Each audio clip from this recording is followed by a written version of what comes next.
हाल ही में संपन्न हुए बिहार विधानसभा चुनाव में लोक जनशक्ति पार्टी जहां बीजेपी को लेकर नरम नजर आई थी, तो वहीं जनता दल यूनाइटेड के उम्मीदवारों के खिलाफ प्रत्याशी उतारे थे।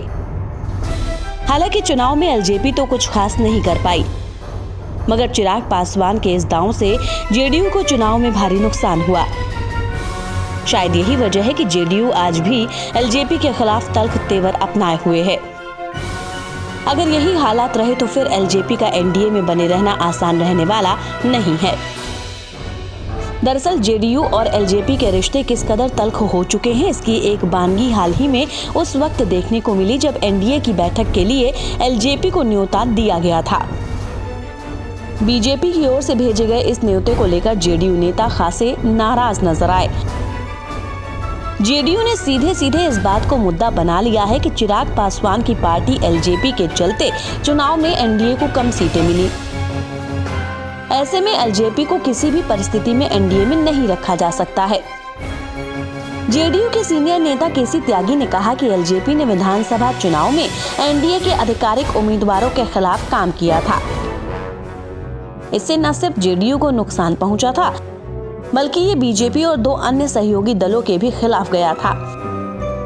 इससे एनडीए को भारी नुकसान पहुंचा था। उन्होंने तो यहां तक कि कहा कि प्रधानमंत्री ने भी बिहार के दौरे पर कहा था कि एनडीए में जेडीयू, बीजेपी और अन्य 2 छोटे दल हैं।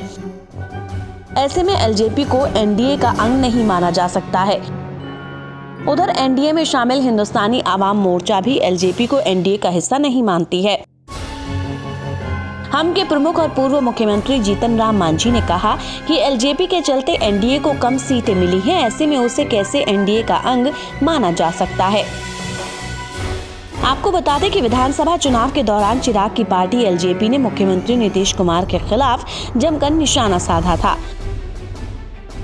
इसके बाद से ही दोनों दलों के रिश्तों में दरार आ गई थी। बहरहाल जेडीयू के तल्ख तेवर के बाद ये माना जा रहा है कि एलजेपी के लिए एनडीए में जेडीयू के रहते आगे की राह आसान नहीं है। बीजेपी को भी दोनों दलों के एक साथ रखना परेशानी खड़ी कर दी है। ऐसे में अब देखना ये होगा कि बीजेपी के नेता जेडीयू के तल्ख तेवर के बाद क्या रुख अपनाते हैं। Bureau report.